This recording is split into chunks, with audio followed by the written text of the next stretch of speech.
Introduction. Why learn Spanish? First, there are the facts. There are more than 40 million native Spanish speakers in the United States alone. Worldwide, the native of number Spanish speakers is higher than 470 million. That makes it the second most spoken mother tongue right after Mandarin Chinese. More than 20 million people are learning Spanish as a second language. The future of the Spanish language is promising from every perspective, as can be seen from the numbers.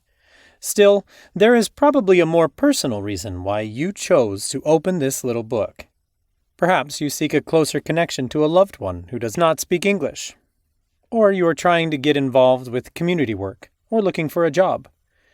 Whatever your reason, this book is here to help you by providing the fundamentals of Spanish with efficacy and simplicity, and hopefully an approach you will find enjoyable. How to use this book. As part of a self-study program, you can use this book just as a beginner's audiobook alongside other materials to learn the language on your own. As a reference book, although its content organization is a series of stepping stones toward a better understanding of Spanish, you may use whichever chapter you find suits your purposes. As part of a guided study program, you can use this book as a reference and practice material for your Spanish lessons. No doubt it will make an excellent complement to your teacher or tutor-guided learning program. Let's get started. Hola! Welcome to your first lesson. As you can imagine, it is devoted to essential interaction. This section will take you through ways of greeting someone, the use of disculpe, permiso, perdón, excuse me, sorry, and other essential words and phrases. Greeting someone. The easiest and most informal salutation is probably hola.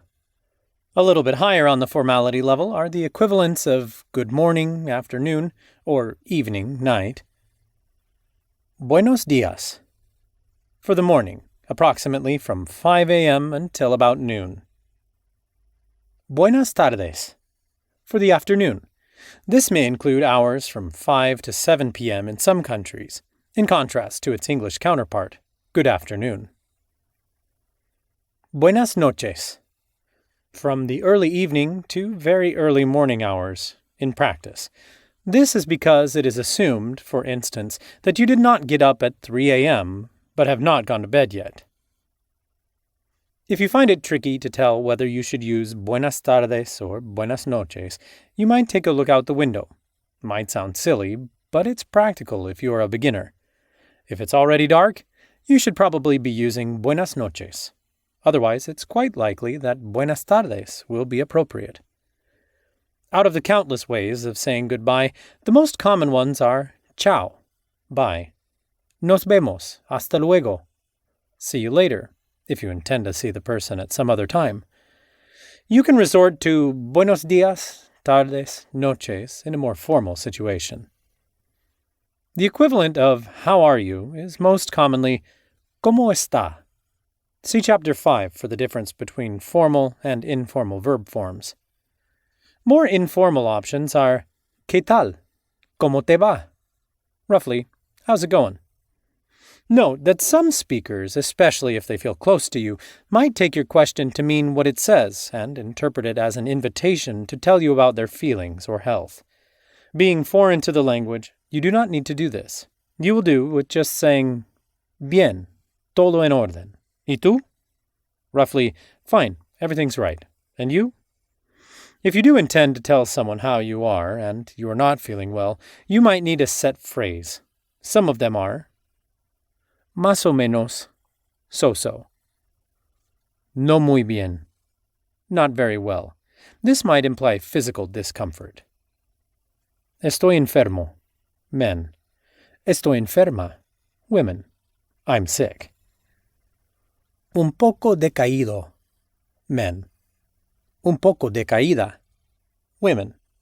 A little bit down. There are countless other options. You can use any adjective that conveys your state when asked. For the use of adjectives and feminine and masculine grammatical genders, see Chapter 1, Articles and Adjectives. Disculpe, permiso. You will use disculpe when you are about to do something that will sound or look uncourteous, such as interrupting a talk or someone's walk to ask for direction, for instance, disagreeing, entering a conversation of which you were not initially a participant, or similar situations. What is common to all is that you are not asking for permission to do what you are about to do.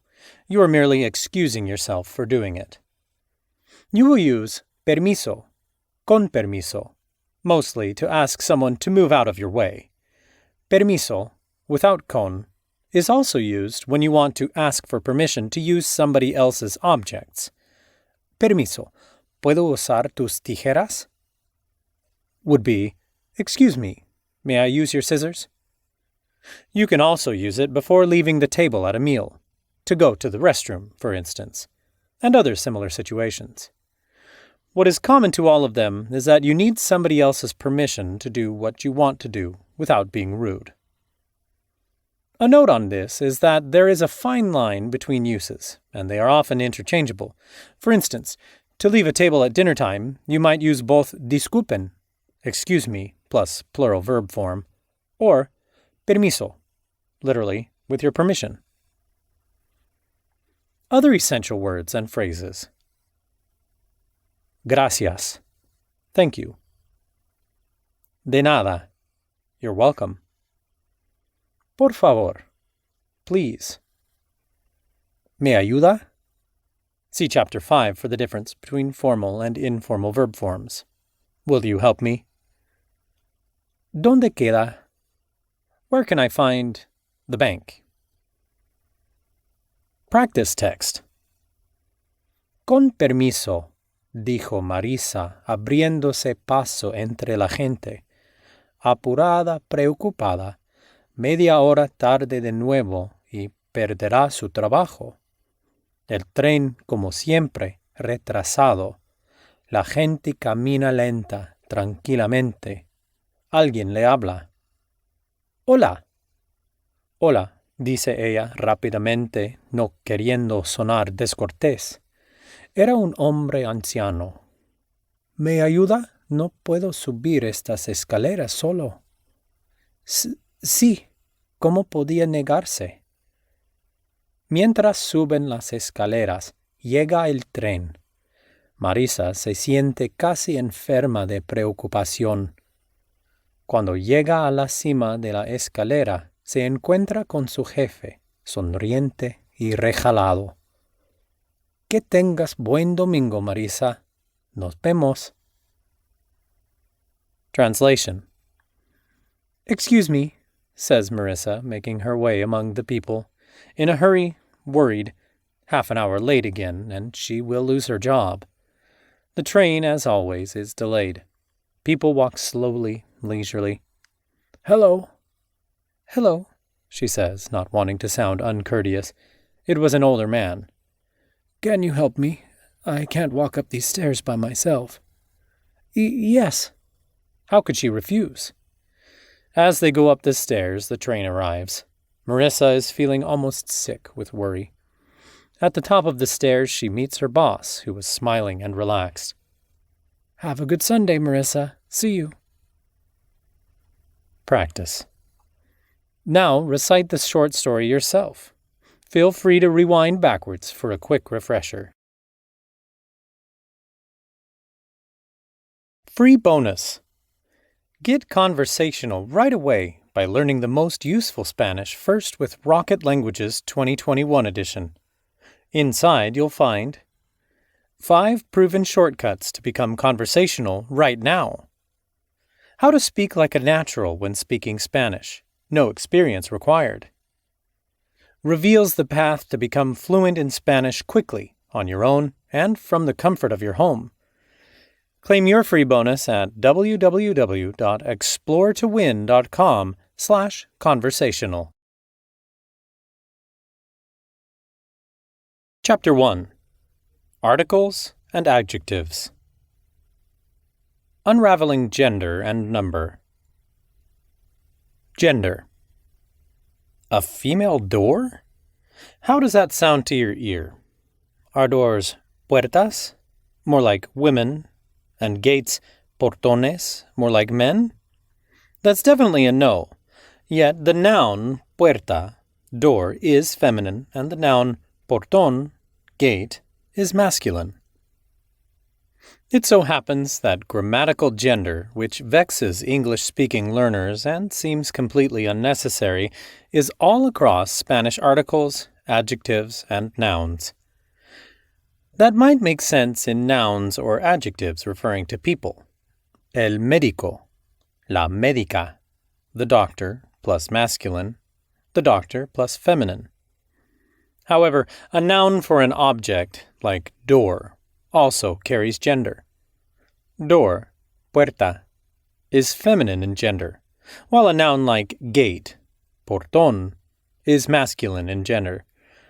That has an impact on articles and adjectives accompanying nouns.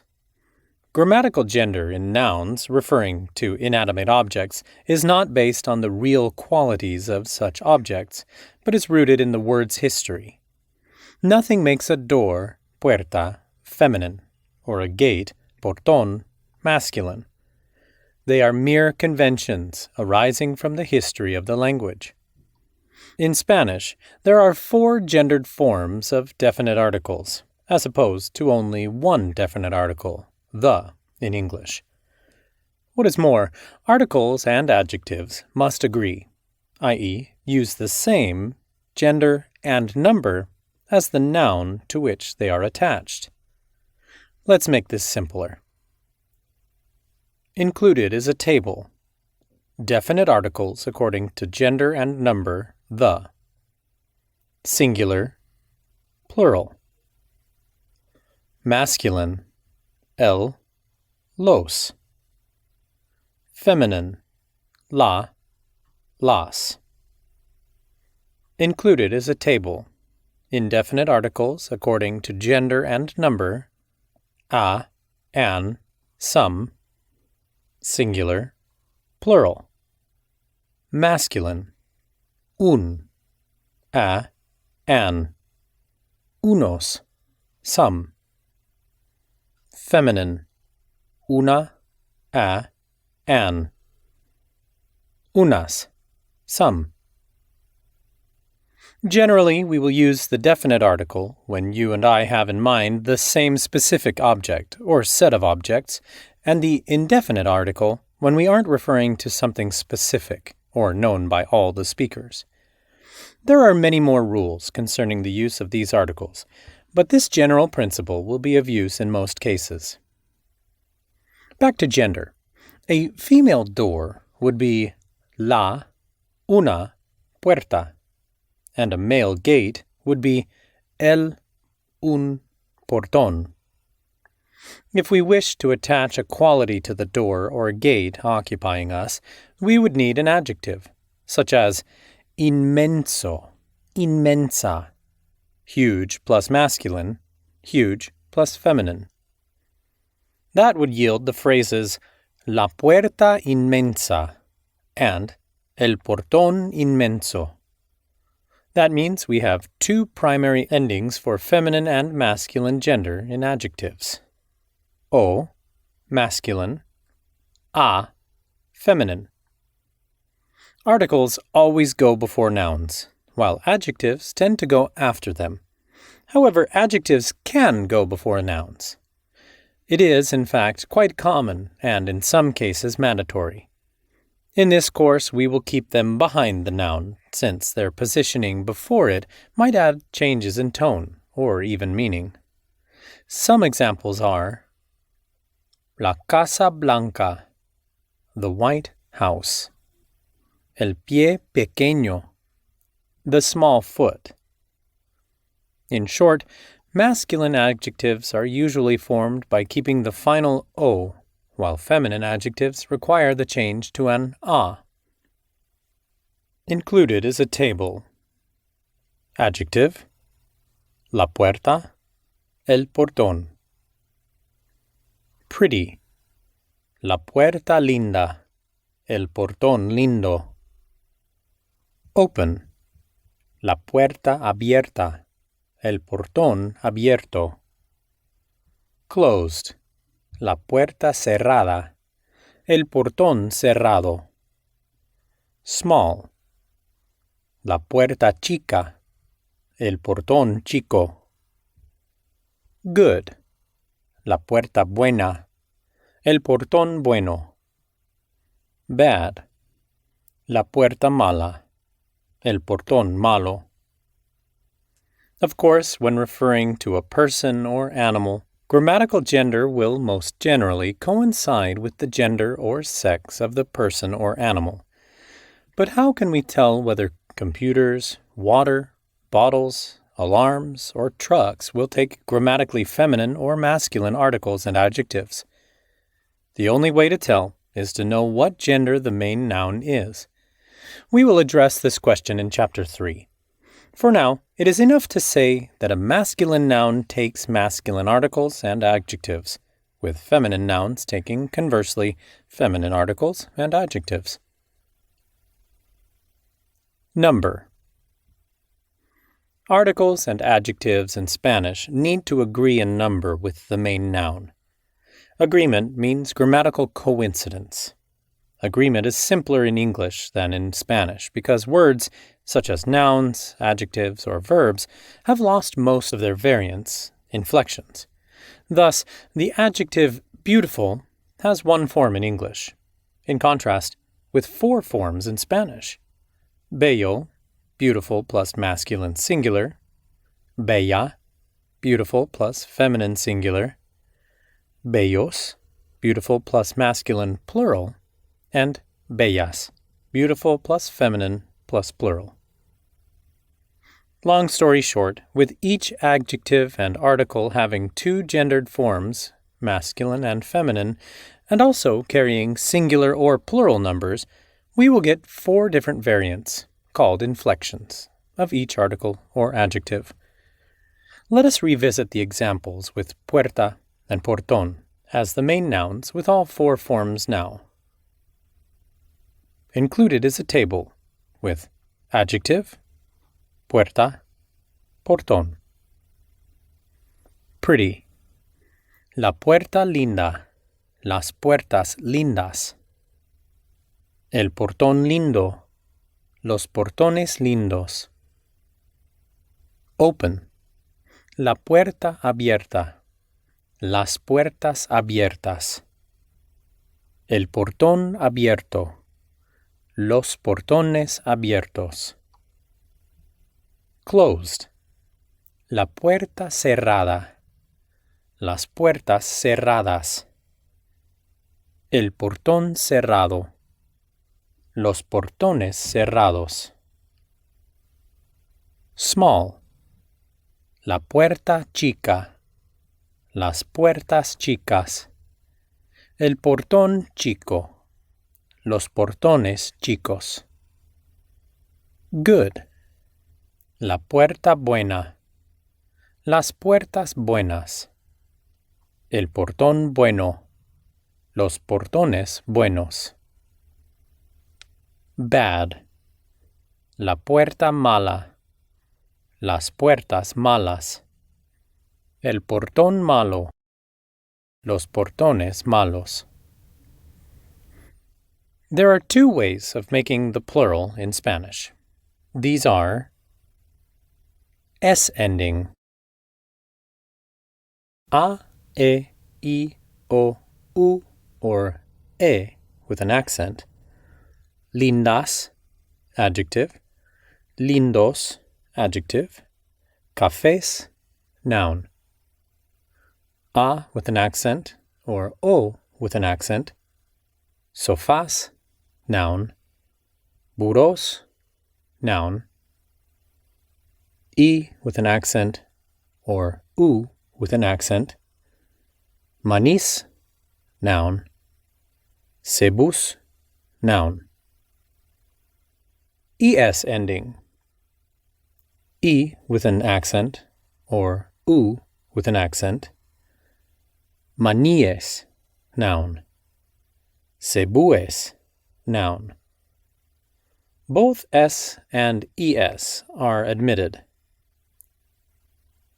X or S, in most cases. Faxes, noun. Países, noun. N, R, L, D, Z. Camiones, noun. Pastores, noun. Corrales, noun or adjective. Adalides. Cálices.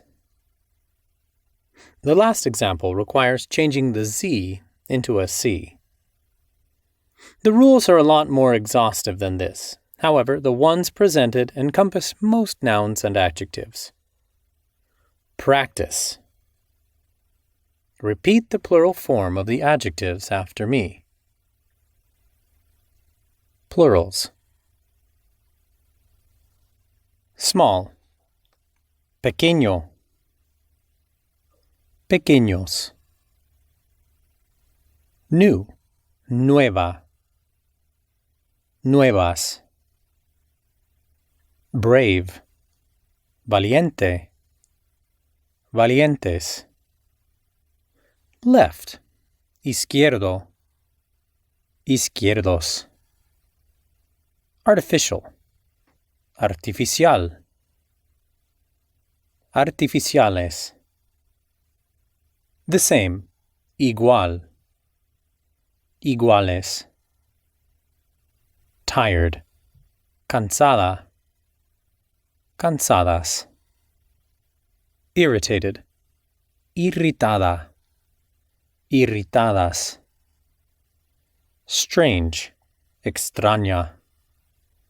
Extrañas. Cold. Fría. Frías. Last. Último. Últimos. Mysterious. Misterioso. Misteriosos. Silly. Tonta. Tontas. Dear. Querida. Queridas. Gender. Extraña. Extraño. Pequeño. Pequeña. Fría. Frío. Nueva. Nuevo. Último.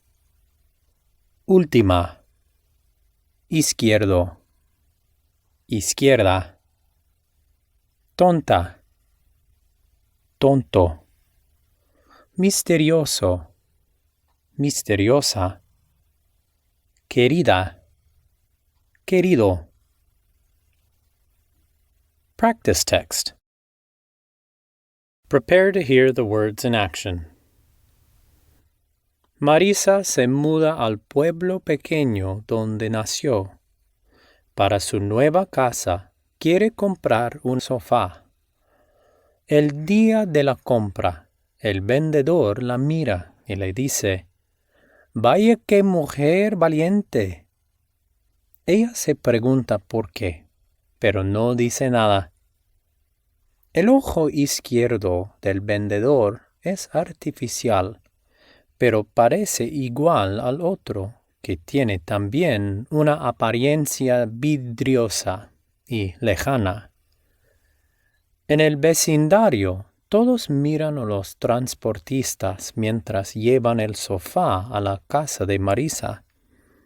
«Bueno, sí que es usted valiente», le dice un vecino, don Jorge. Cansada, Marisa le pregunta, irritada, ¿por qué comprar una sofá es un acto de valentía? Don Jorge relata una historia extraña. Un hombre de 85 años apareció muerto en el sofá una mañana fría del último junio sin que nadie supiera cómo ni por qué. Ese sofá no se ha vendido desde entonces. Todos lo saben. El hombre vivía solo, pero se decía que tenía una hija. Marisa se estremeció. Nunca ha conocido a su padre, pero sabía que había muerto a los 85. Sin embargo, enseguida se ríe de su ingenuidad y continúa con sus tareas hasta la tarde. Entonces se deja caer en su misterioso sofá y enciende el televisor. En realidad, intenta encenderlo porque no funciona. Deja el control remoto a un lado y para su sorpresa, el televisor se enciende. No, ella no cree en esas cosas, pero nunca se sabe, así que dice en voz alta, sintiéndose un poco tonta: «Papá, basta. Gracias por la visita, pero me estás asustando». Alguien toca la puerta. Trae una carta para ella. No tiene remitente. Al abrirla, encuentra una frase, solo una frase. El tiempo de dar amor es un recurso no renovable. Cuídalo. No lo desperdicies. Marisa trata de convencerse de que nada es lo que parece. Entonces decide conservar el sofá.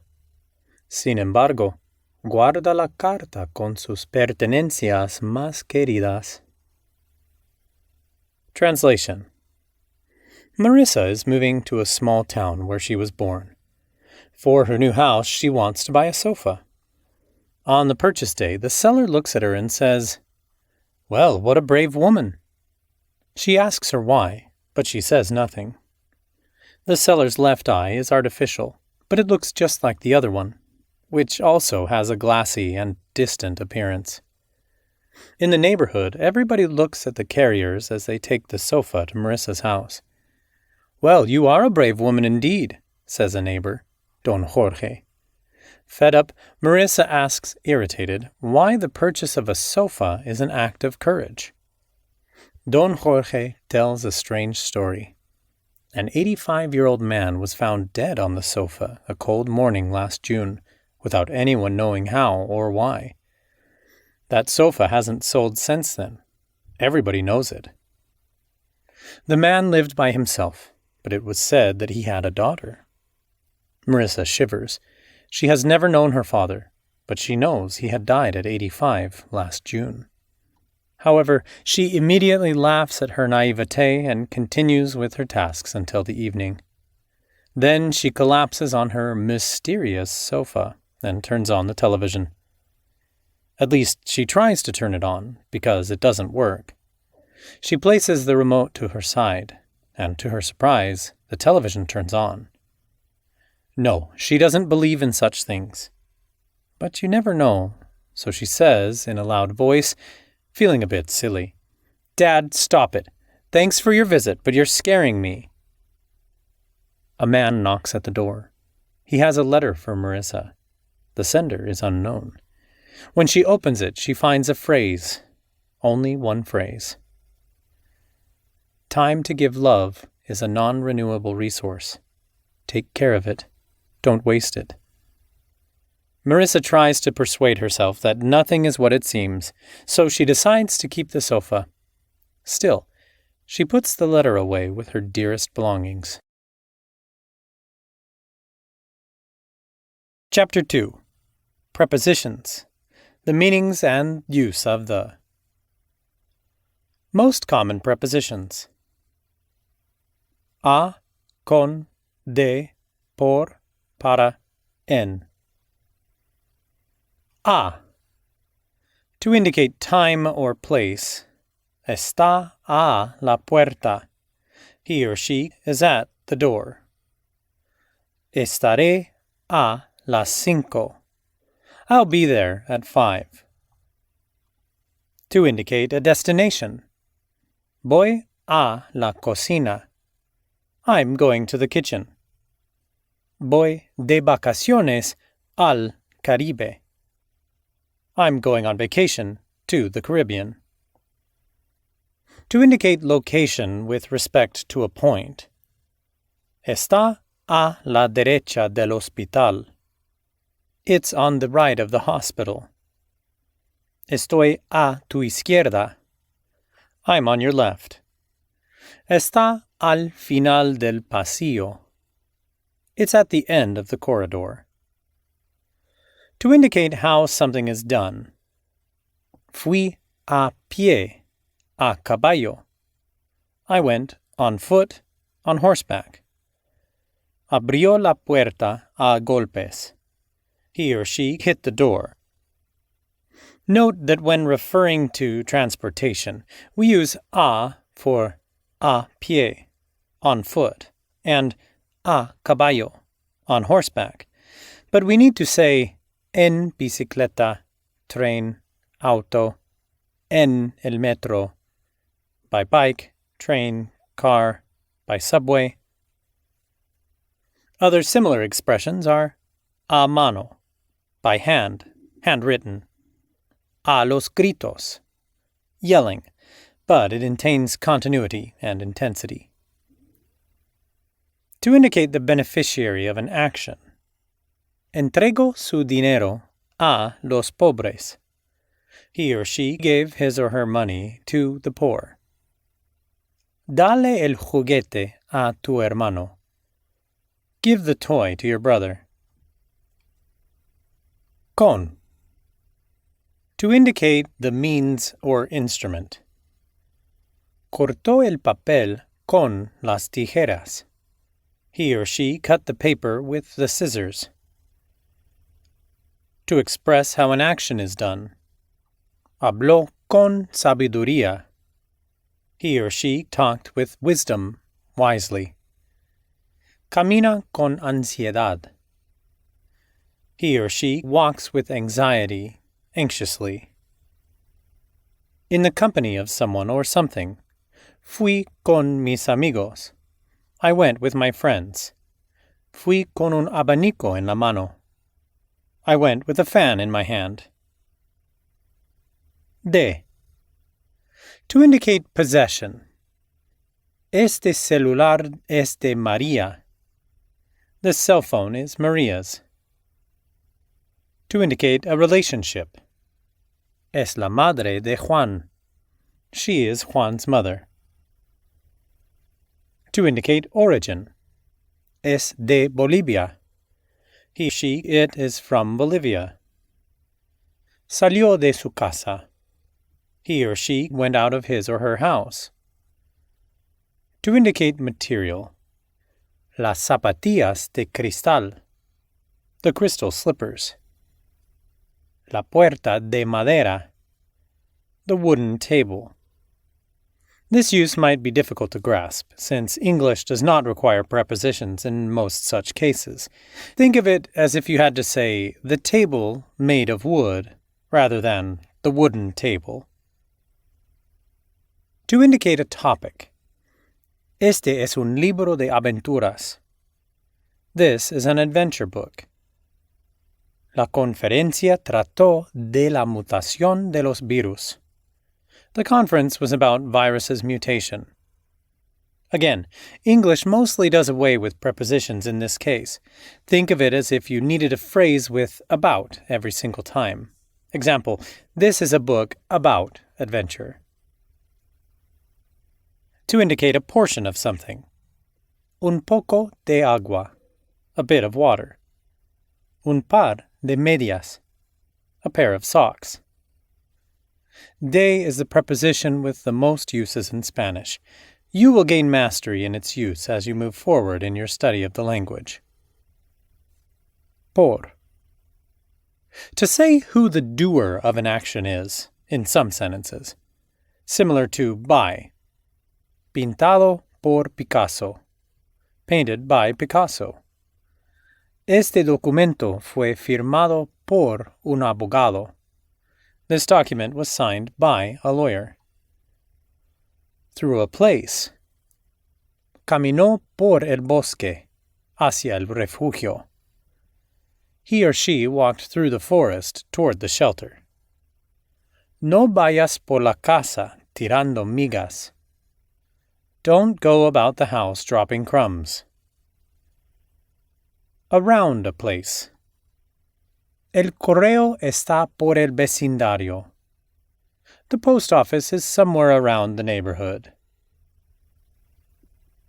Para. To express purpose. Juega para ganar. He or she plays to win. ¿Para qué me llamas? What did you call me for? Lo hizo para molestarme. He or she did it to bother me. To talk about an object's use or benefit. Sirve para asar y grillar. It's suitable for roasting and grilling. Necesito tinta para la impresora. I need printer ink for the printer. Comer vegetales es bueno para tu salud.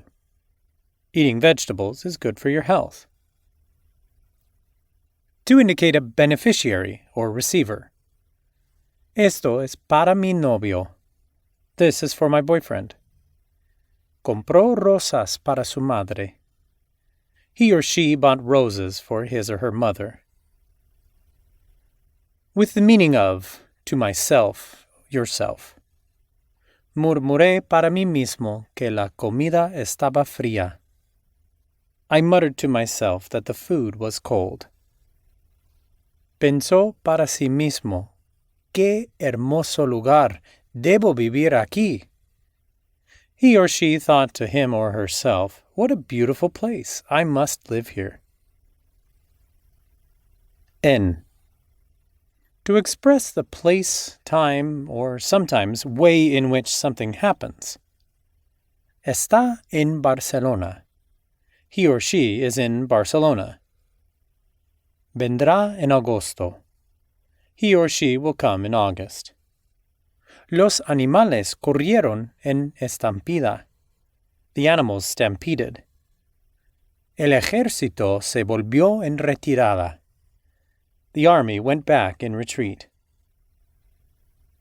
For means of transport. Fui en una camioneta. I went in a van. Puedes viajar en autobús. You can travel by bus. Practice text. En el autobús 342 no había nadie. No había muchos autobuses en el pequeño pueblo. Marisa aún no tenía un coche y debía usar el transporte público. Marisa volvió a la ciudad con muchos pensamientos en su mente y mucho para contar. Allí estaban sus hermanas. Las extrañaba a ellas, pero no a la gran ciudad. El autobús pasó por un área de campos de trigo. El paisaje era excelente para relajarse y dormir. Así lo hizo. De repente subió otro pasajero. Era un hombre de mala pinta. Venía vestido con pantalones descosidos y una camisa rota, medio desabotonada. Marisa quiso sentir compasión, pero por algún motivo no pudo. Supuso que el hombre estaba en estado de ebriedad. Enseguida lo confirmó. Él se sentó a su lado y, de inmediato, se percibió el fuerte olor a alcohol. El hombre se puso a hablarle, para desagrado de Marisa. Ella no prestó atención hasta que él dijo: el hombre que yo asfixié en el sofá de su casa. Desde entonces no he dejado de beber. Inquieta, se excusó y bajó del autobús en el pueblo cercano. No llegó a la ciudad ese día. Caminó sin rumbo por un tiempo. No podía ser. Translation. There was no one on bus 342. There weren't many buses in the small town. Marissa didn't have a car yet, so she had to use public transport. Marissa was going back to the city with a lot of thoughts in her mind and a lot to tell. Her sisters lived there. She missed them, but not the big city. The bus went through an area of wheat plantations. The landscape was excellent to relax and sleep, and so she did. Suddenly, another passenger got on. It was a bad-looking man. He was dressed in ripped pants and a torn shirt half unbuttoned. Marissa tried to feel compassion, but for some reason she couldn't. She supposed that the man was in a state of intoxication. She confirmed this immediately. He sat by her side, and at that moment she smelt the strong smell of alcohol. The man started to talk to her, to Marissa's displeasure. She did not pay attention until he said, "The man I asphyxiated on his sofa in his house. Since then I haven't stopped drinking." Restless, she excused herself and got off the bus at a nearby town. She didn't get to the city that day. She walked aimlessly for a while. It could not be true. It could not be true. Practice. Try to repeat the Spanish translation for the following words and expressions. 1. On the bus. En el autobús. 2. In the small town. En el pequeño pueblo. 3. Back to the city. Volvía a la ciudad. 4. Thoughts in her mind. Pensamientos en su mente. 5. A lot to tell. Mucho para contar. 6. An area of wheat plantations. Un área de campos de trigo. 7. Excellent to relax and sleep. Excelente para relajarse y dormir. 8. Dressed in pants. Vestido con pantalones. 9. In a state of intoxication. En estado de ebriedad. 10. By her side. A su lado. 11. To Marissa's displeasure. Para desagrado de Marisa. 12. On his house's sofa. En el sofá de su casa. 13. Aimlessly. Sin rumbo. Chapter 3. Nouns. Gender and number in nouns. Gender. Nouns ending in o, e, l, n, and r, such as jarro, jug, will typically be masculine. Hence, they will require the masculine form of articles and adjectives, while those ending in a, di, on, z, is, and ie, such as moneda, coin, will typically be feminine and require the feminine form of articles and adjectives. Still, the cases in which the rule does not apply are too many, which renders it pretty unreliable. You may need to memorize and use this rule temporarily until you get greater exposure to the language. As said in Chapter 1, whenever a noun refers to a sexed individual, person, or animal, it will take either the masculine or the feminine form according to the animal's or person's sex or gender. When there is more than one person or animal, the noun and adjectives will take the masculine plural form unless all the individuals are female. For a thorough description of the gender system and how to form the masculine and the feminine of gendered words, see Chapter 1, Articles and Adjectives. Some nouns do not change in form, even when referring to people or animals. The details of these nouns rules are out of the book's scope, but specific examples are worth mentioning. Cases when the noun remains masculine or feminine, whether referring to a man or a woman, requiring feminine articles and adjectives. María es una buena persona. Maria is a good person. Juan es una buena persona. Juan is a good person. María fue una víctima inesperada. Maria was an unexpected victim. Juan fue una víctima inesperada. Juan was an unexpected victim. María fue el mejor personaje de la película. Maria was the movie's best character. Juan fue el mejor personaje de la película. Juan was the movie's best character. Cases when the noun is either masculine or feminine, but does not change form. However, it requires masculine or feminine articles and adjectives accordingly. Some examples are nouns ending in ista, and some of those ending in ente. El, la pianista, the pianist. El, la psicoanalista, the psychoanalyst. El, la cliente, the client.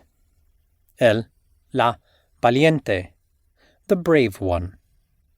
Some other nouns in this group include el, la policía, the policeman, policewoman. El, la general, the general. El, la conserje, the concierge. And el, la oficial, the officer. Number. The majority of nouns vary in number, adding either s or es for the plural. As indicated in Chapter 1, most nouns and adjectives ending in x or s add es for the plural. Still, there are exceptions, or rather a rule that is cumbersome to remember, in which no changes are necessary for the plural. The most common of those are el tórax, los tórax, the thorax, the thoraxes, la crisis, las crisis, the crisis, the crises. For a thorough description of the number system, see Chapter 1, Articles and Adjectives. Practice text. Marisa toma un autobús de vuelta al pueblo en medio de una crisis de nervios. ¿Su padre fue víctima de asesinato?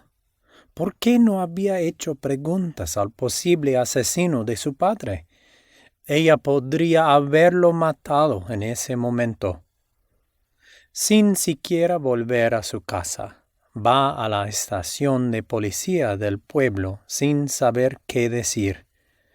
Afortunadamente, la policía del pueblo sabe todo sobre el sofá y la muerte sospechosa. La policía que está de servicio es muy amable. Le da a Marisa la dirección de la casa de donde provenía el sofá. Es información confidencial que conocen todos los vecinos menos ella. La oficial le dice que el caso ha sido archivado. El hombre murió de un paro cardíaco, aparentemente solo. De la estación de policía del pueblo va a la iglesia, donde probablemente estaría registrado el nombre del hombre fallecido. Como era habitual, el párroco no estaría esa semana. También era párroco en un pueblo vecino. Mejor suerte la próxima vez, se dijo. Translation. Marissa takes a bus back to the town in the middle of a nervous breakdown. Was her father a victim of murder? Why hadn't she asked any questions to her father's possible murderer? She could have killed him at that moment. Without going back home, she goes to the town's police station without knowing what to say. Fortunately, the town's police know everything about the sofa and the suspicious death. The police on duty are very kind. She gives Marissa the address of the house on which the sofa came from. It's confidential information, which every neighbor knows except for her. The officer tells her the case has been closed. The man died of a heart attack, apparently alone. From the town's police station, she goes to the church, where the deceased man's name would probably be registered. As usual, the parish priest would not be there that week. He was also a parishioner at a neighboring town. Better luck next time, she said to herself. Practice. Add an article and an adjective from Chapter 1 to the following nouns. You can use the same adjective more than once. Don't forget to change the articles and adjectives' gender. Here we go. Small, pequeño. El pequeño. New, nueva. La nueva.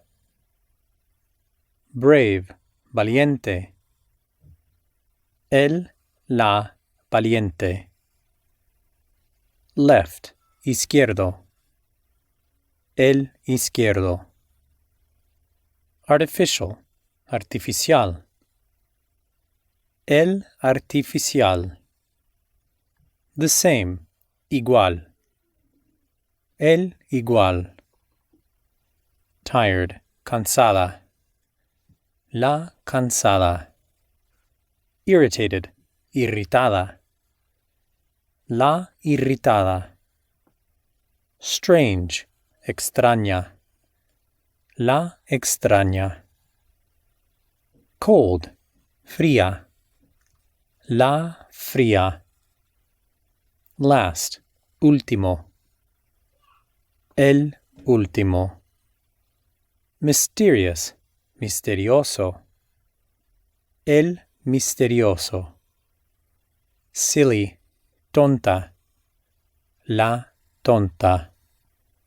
Dear, querida. La querida.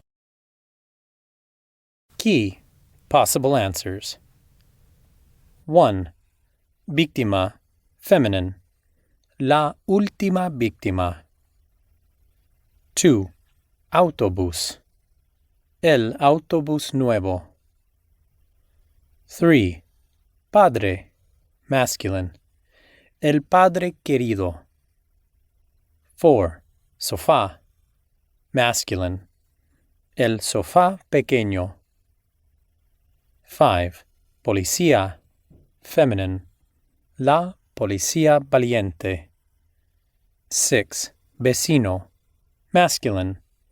El vecino extraño. 7. Caso, masculine. El caso misterioso. Chapter 4. Personal pronouns. Personal pronouns. Personal pronouns in Spanish with their English counterparts. Yo, I. Tú, or vos, usted. You. Él, he. Ella, she. Nosotros, masculine. Nosotras, feminine. We. Vosotros, masculine. Vosotras, feminine. Ustedes, you. Ellos, masculine. Ellas, feminine. They. Tú, vos, or usted. Tú and vos are merely geographical variants. It is out of the scope of this book to cover the peculiarities of their use. You should simply know that they are exact equivalents, but usually take different verb forms, conjugations.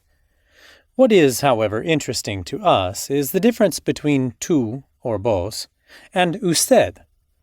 Even when some countries prefer to use usted extensively and some others scarcely use it, there is a general rule. Usted is the formal way of addressing in Spanish. Again, considerations of formality and informality are subject to social and geographical variables. Still, Usted is generally used when the other person is a stranger, when they are older, especially if they're not an acquaintance, or when they are superior in hierarchy. For example, we might say to a stranger in the street, ¿Puede usted decirme la hora, por favor? Literally, may you tell me the time, please? Meaning, what time is it, please? And to a friend, ¿Me dices la hora? Literally, will you tell me the time? Dropping the pronoun. Because Spanish has many more verb forms than English, it is possible, and highly advisable, to drop the pronoun at the beginning of the sentence. The addition of the pronoun will probably change the implication of the sentence if it is not obligatory in the context. Let us see some examples. Eres mi amigo. You are my friend. No implication. Tú eres mi amigo. Either emphatic or expressing contrast, as in, and she isn't. No vas a la fiesta. You are not going to the party. No implication. Tú no vas a la fiesta. Possibly meaning that the person is not allowed to go, or I didn't want them to go. Hence, the lesson is this.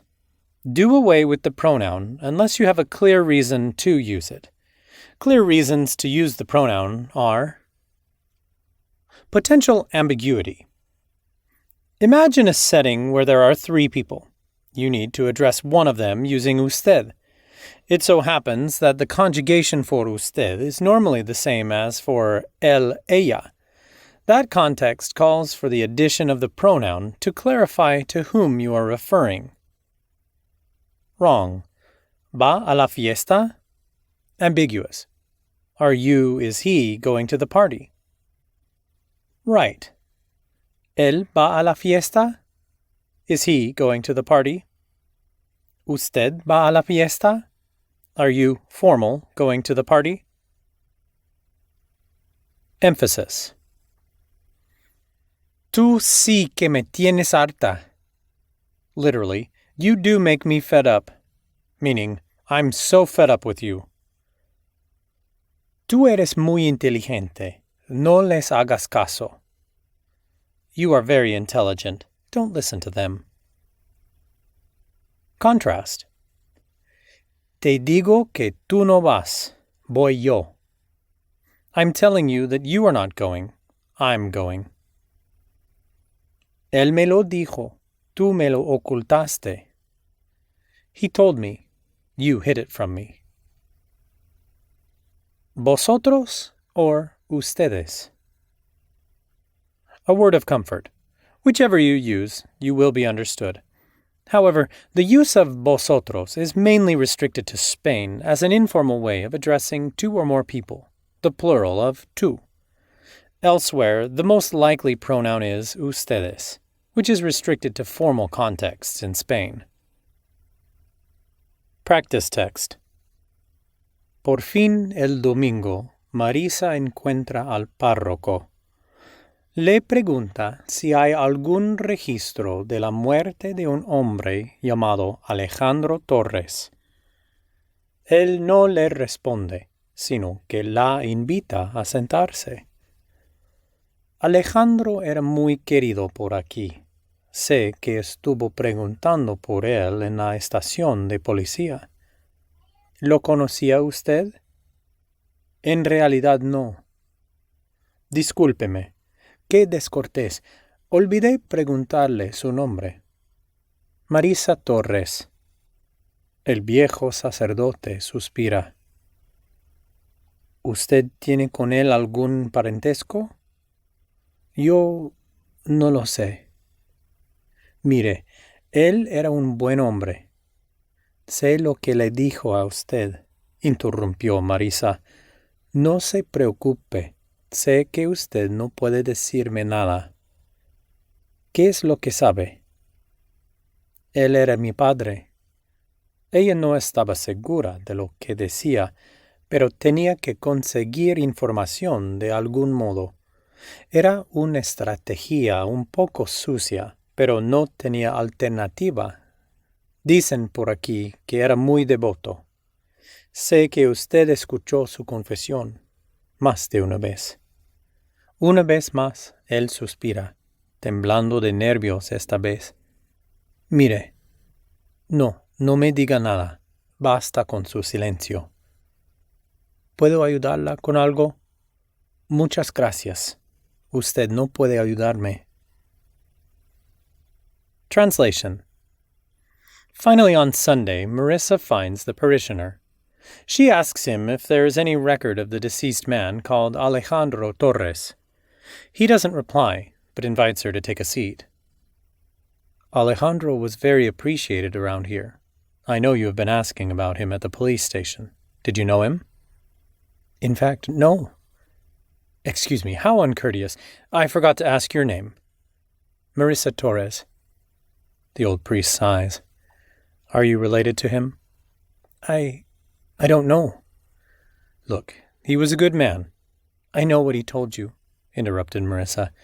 Don't worry. I know you can't tell me anything. What do you know? He was my father. She wasn't sure of what she was saying, but she had to get information somehow. It was a bit of a dirty strategy, but she had no alternative. They say here that he was very devout. I know you heard his confession more than once. Once again he sighs, trembling with nerves this time. Look.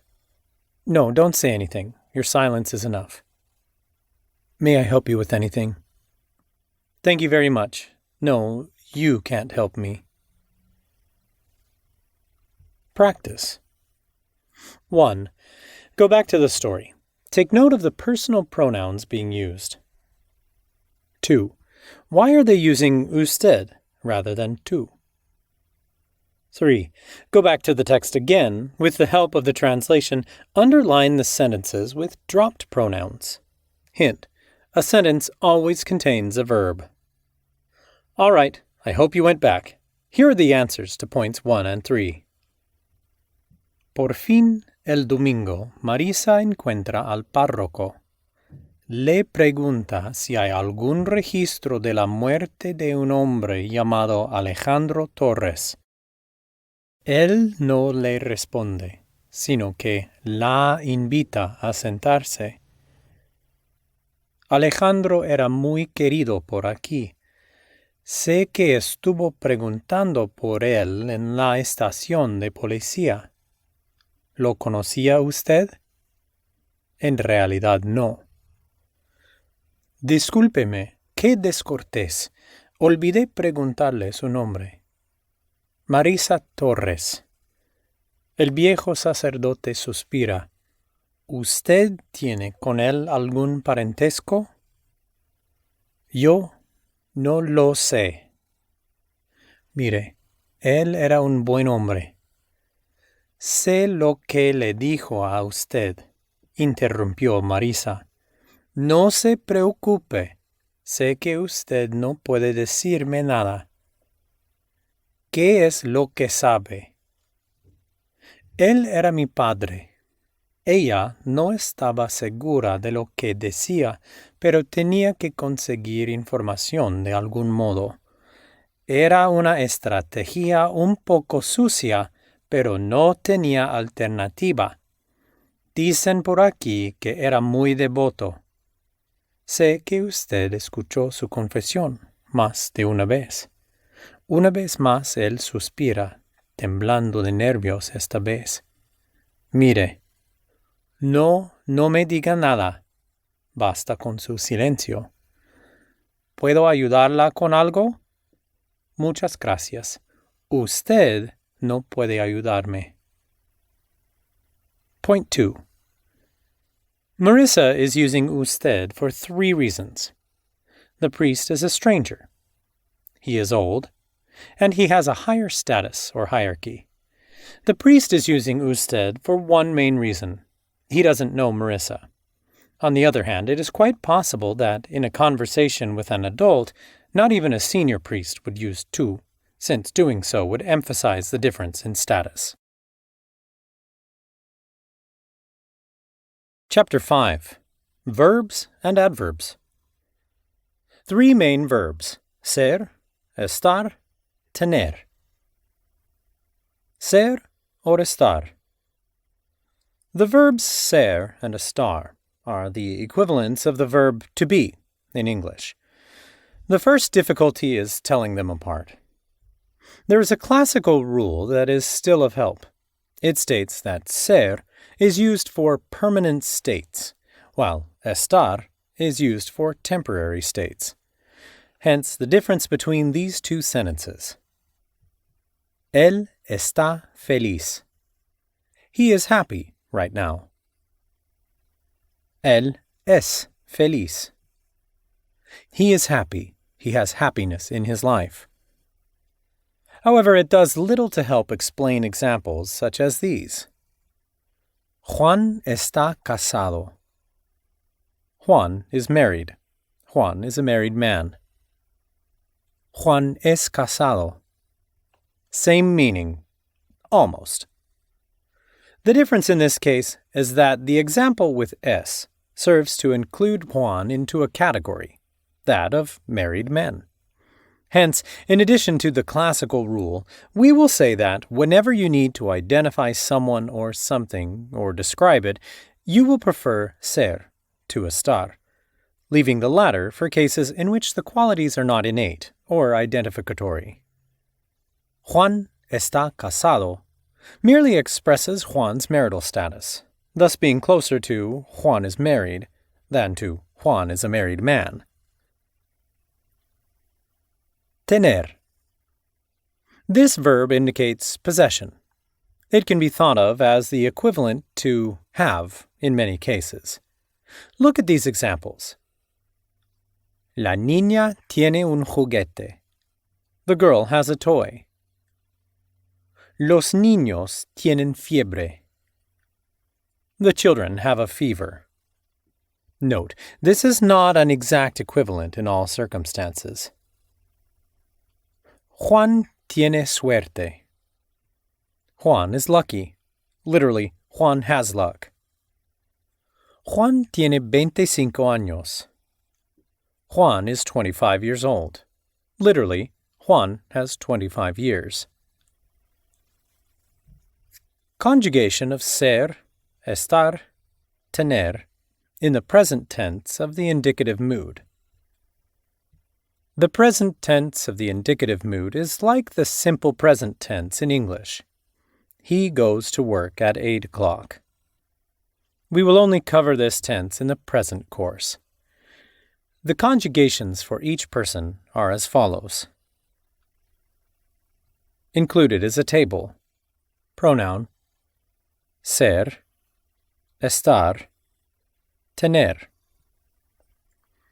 Yo soy, estoy, tengo. Tú eres, estás, tienes. Él, ella, es, está, tiene. Nosotros, nosotras, somos, estamos, tenemos. Vosotros, vosotras, sois, estáis, tenéis. Ustedes son, están, tienen. Ellos, ellas, son, están, tienen. The three regular conjugations, verbs ending in AR, ER, and IR. There are three main conjunctions for regular verbs in Spanish. The so-called model verbs for the regular conjunctions are the amar, to love, temer, to fear, and partir, to leave. Below is a table with the conjugation of these model verbs. You will find that for every conjugation, the first part of the verb remains the same, but the ending changes. The ending will be the same for the same personal pronoun, yo, tú, él, in the same verb group, ar, or ir, for the presence of the indicative. Let us illustrate this.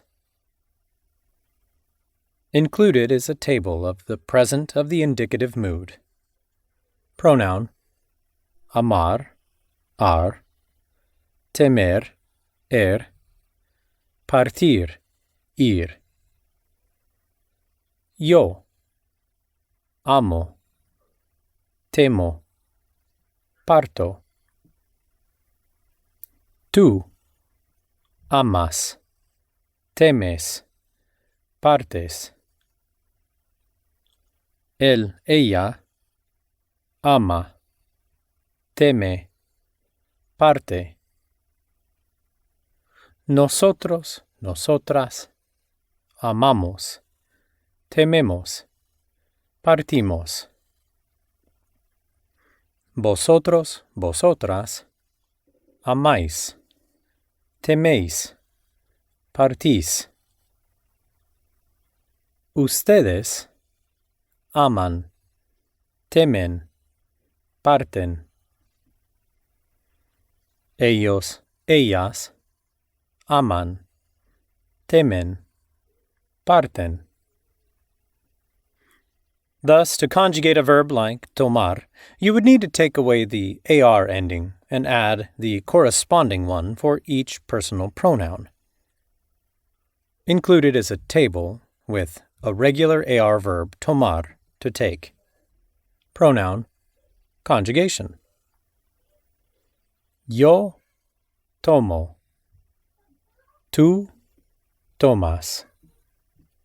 Él, ella toma. Nosotros, nosotras tomamos. Vosotros, vosotras tomáis. Ustedes toman. Ellos, ellas toman. Adverbs.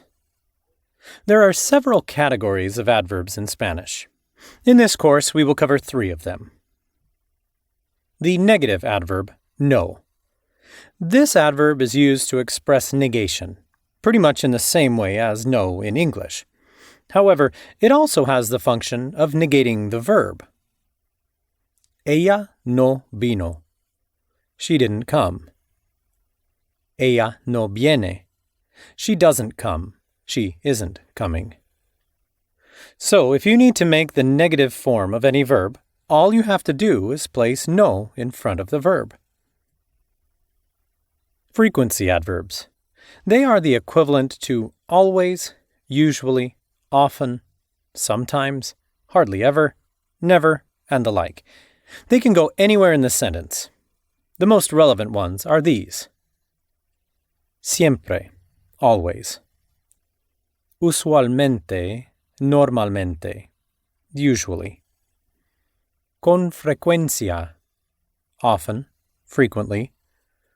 A veces, sometimes. Casi nunca, hardly ever. Nunca, never. Modal adverbs. These are usually equivalent to adverbs ending in ly in English.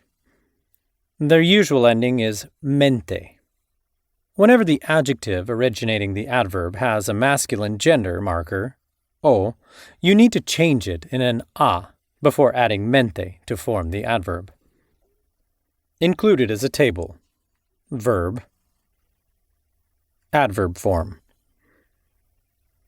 Happily. Feliz plus mente, felizmente. Sadly.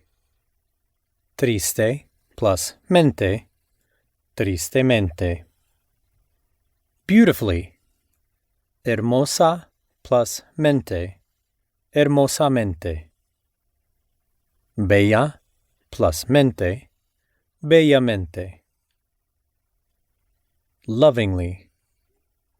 Amorosa plus mente, amorosamente. Some, however, do not take mente.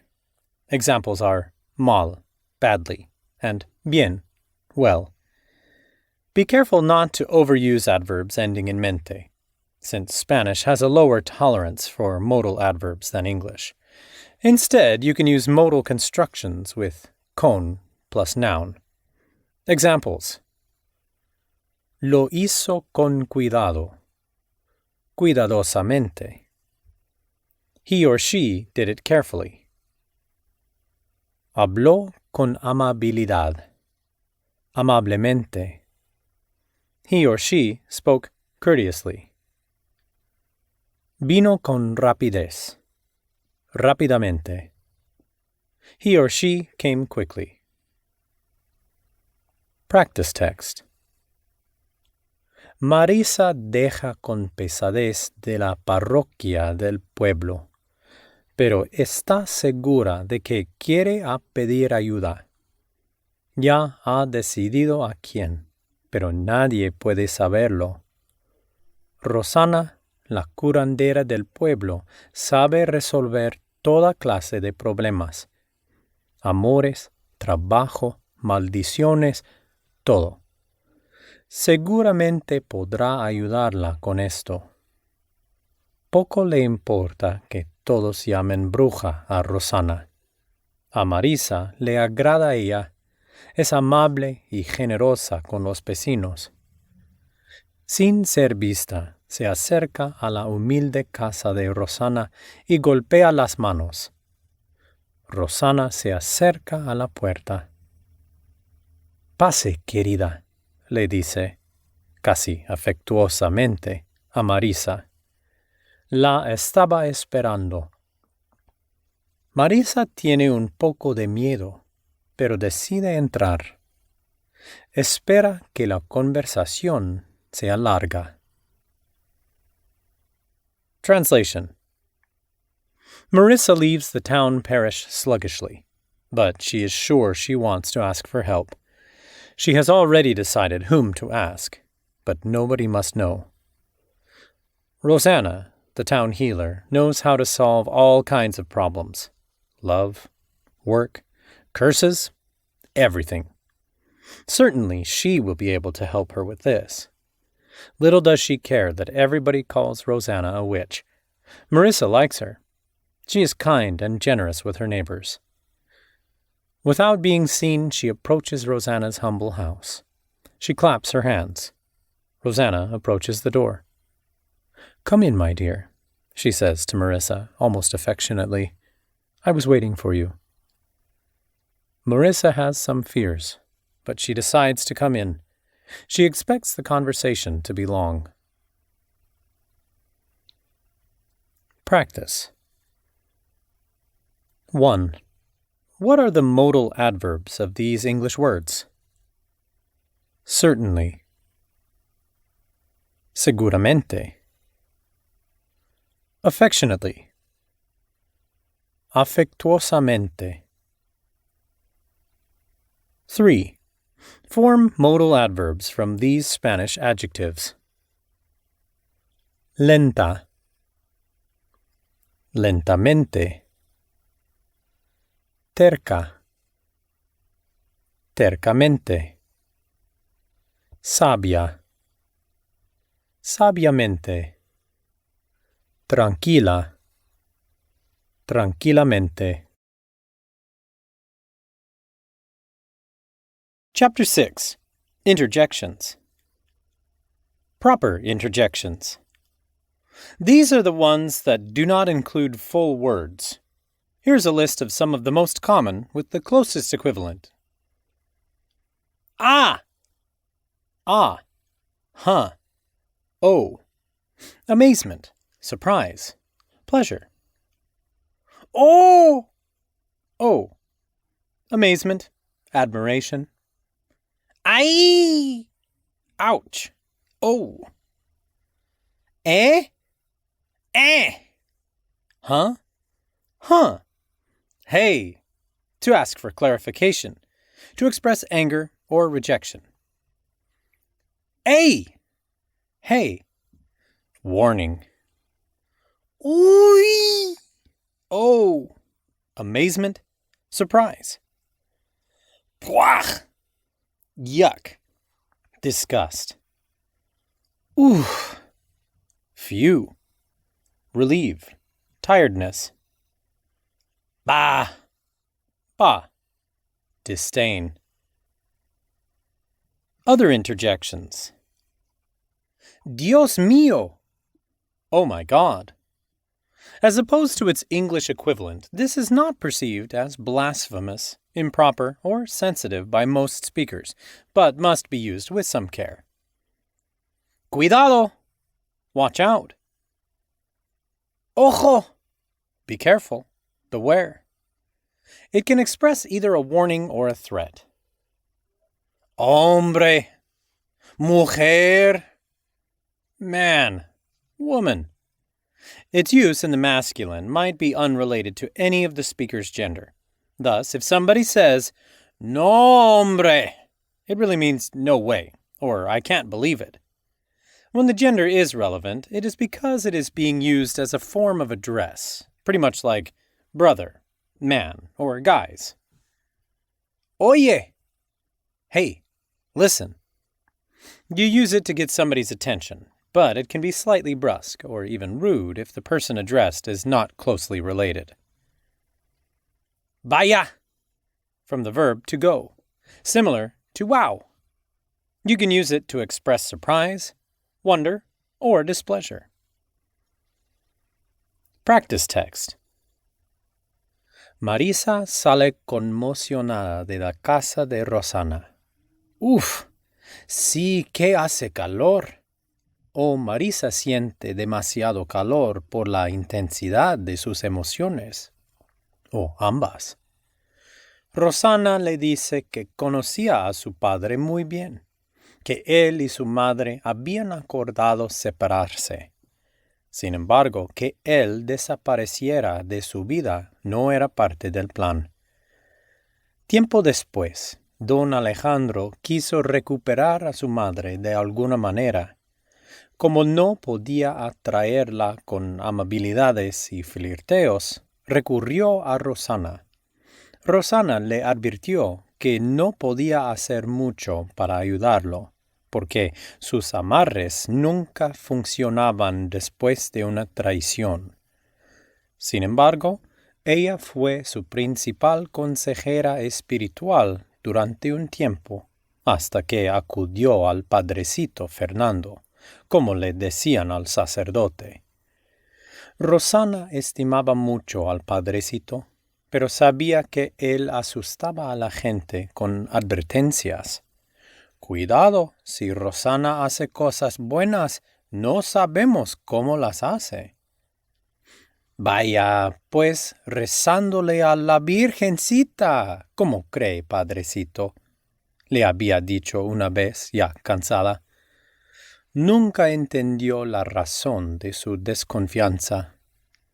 Marisa no es católica, así que las advertencias del párroco no le importan. Tampoco le molestan las imágenes de santos, vírgenes y ángeles que llenan la casa de Rosana, por los suelos, en alfombras, sobre las mesas y hasta colgadas de las paredes. Marisa no sabe cómo, pero dicen que Rosana cumple lo que promete. Marisa nunca habría pensado en hacer algo así, pero ¿cree en los espíritus? ¿Ahora? ¿A su edad? Hombre, piensa Marisa, ¿cómo se puede aislar a una mujer que es tan bondadosa como Rosana? Marisa, sin embargo, está inquieta. No sabe si quiere que el hechizo de Rosana sea efectivo esta vez. Translation. Marisa leaves Rosanna's house very moved. Whew, it is hot. Or Marisa feels too hot because of the intensity of her emotions. Or both. Rosanna tells her that she knew her father very well, that he and his mother had agreed to go their separate ways, yet his disappearing from their life was not part of the plan. Sometime later, Don Alejandro wanted to get her mother back somehow. Since he could not attract her with kindness and flirting, he resorted to Rosanna. Rosanna warned him that she could not do much to help him, as her love charms never worked after an act of infidelity. However, she was his main spiritual counselor for some time, until he turned to Padrecito Fernando, as they called the priest. Rosanna appreciated the Padrecito very much, but she knew he scared people away with warnings. Careful, if Rosanna does good things, we do not know how she does them. Oh, well, praying to Virgin Mary. How else do you think, Padrecito? She had told him once, already tired. She never understood the reason for his distrust. Marissa is not a Catholic, so she doesn't care about the parishioners' warnings, nor does she care about the images of saints, virgins, and angels filling Rosanna's house, on the floor, on the rugs, on the table, and even hanging from the walls. Marissa doesn't know how she does it, but they say that Rosanna keeps to her promises. Marissa would have never thought of doing something like this. But does she believe in spirits? Now? At her age? Man, thinks Marissa, how can you isolate a woman who is as kind as Rosanna? Marissa, however, is restless. She doesn't know if she wants Rosanna's charm to be effective this time. Practice.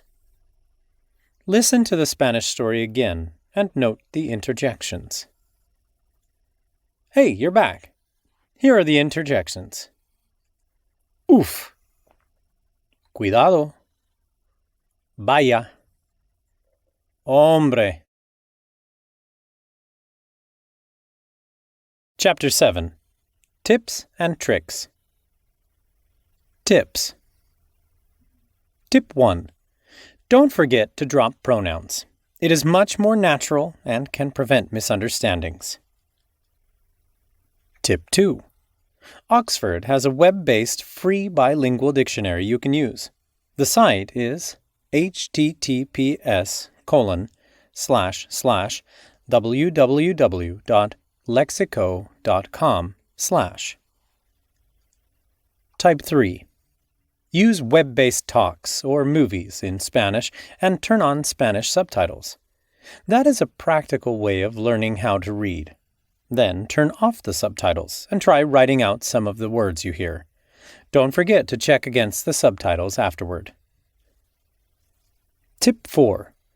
Keep a personal dictionary. Pay special attention to nouns, adjectives, and regular verbs. Tip 5. You might find that some grammarians describe patterns for irregular verbs. Pay them no mind. They are fully right, but it will only make matters more complicated. Try to memorize irregularities little by little as independent, unrelated chunks, and read and listen to as much Spanish as you can. Tip 6. Don't move on to other verb tenses until you feel comfortable with the present of the indicative. Learning Spanish verb conjugations takes time and patience. Don't be dispirited by the amount of conjugations there are. Tip 7. Find a Spanish-speaking friend. Sharing language and cultural diversity is fun. Tip 8. Don't be afraid to make mistakes. It's part of the learning process. You can't do without it. Tricks. Trick 1. Try to identify words of the English language that are of Latin or French origin. Since both Spanish and French come from Latin, they will help you remember vocabulary items more easily. Remember, English has some Latinate and French influence. Trick number 2. When you give speaking a try, talk slowly and at a steady rhythm.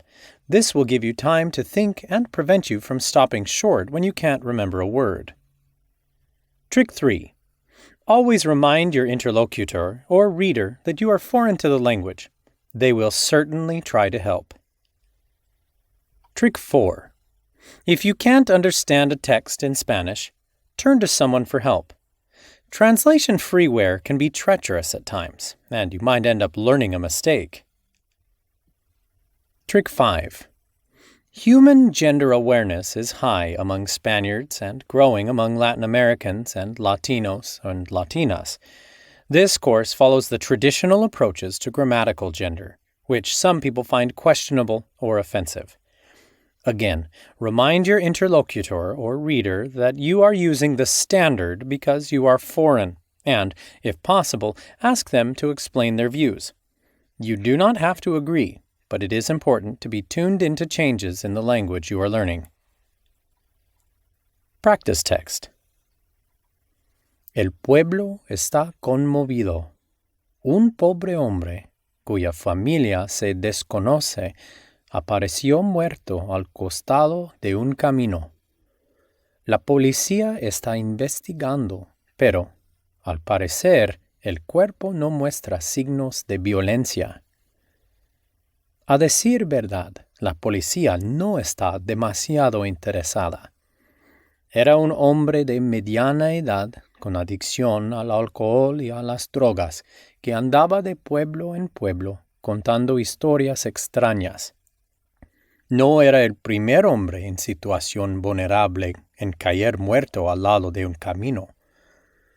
Lo único que se sabe del hombre es que pasaba las mañanas y las noches en el autobús 342 para protegerse del frío en el invierno, del sol en verano y de la lluvia en todas las estaciones. Era bastante solitario, pero siempre se las arreglaba para darle un monólogo a algún pasajero sobre sus historias. Marisa se baja del 342 al mediodía. Ha vuelto de ver a sus hermanas en la ciudad. Enseguida se entera de la noticia. Murmura que es algo muy lamentable, pero que no tiene mucho tiempo de escuchar. Se excusa y va a su casa. Al llegar, mira fijamente el sofá. Piensa un momento, pero sacude la cabeza y va a prepararse el almuerzo. Al final de cuentas, ella, en realidad, no cree en esas cosas. Translation. The town is deeply touched. A poor man, whose family is unknown, has appeared dead on the side of the road. The police are investigating, but it seems that the body shows no signs of violence. To tell the truth, the police are not very interested. He was a middle-aged man with an addiction to alcohol and drugs, who went from town to town telling strange stories. He wasn't the first man in a vulnerable situation to fall dead on the side of a road. The only thing they knew about the man is that he spent the mornings and nights on bus 342 to shelter himself from the cold in the winter, sun in the summer, and rain in all seasons. He was quite a loner, but he always managed to offer a monologue to passengers about his stories. Marissa gets off the 342 at midday. She has come back from seeing her sisters in the city. Immediately, Marissa finds out about the news. She mutters that it is quite regrettable, but that she doesn't have much time to listen. She excuses herself and goes home. Upon her arrival, she stares at the sofa. She thinks for a moment, but then shakes her head and goes to make herself lunch. After all, she doesn't really believe in such things. Conclusion. Learning a language is a long game. It may take several years. It requires persistency and patience. But most importantly, it requires motivation. A new language is a new culture. There's hardly any other way of seeing it. The lessons were intended to teach the hard grammar skills of the language, while the stories, apart from being practice, were there to complement the lessons with cultural background. People like the characters in the stories exist somewhere in the world, maybe closer than you think. There are tens of millions of Spanish speakers in the United States. Some of them cannot communicate in English. That means that, in addition to having fun, landing yourself a new job, or having interesting conversations with someone you love, you can probably make a significant difference in a person's life. It is to be hoped this little book has helped you through the main principles of Spanish grammar and provided some enjoyment as well. Keep learning. Thank you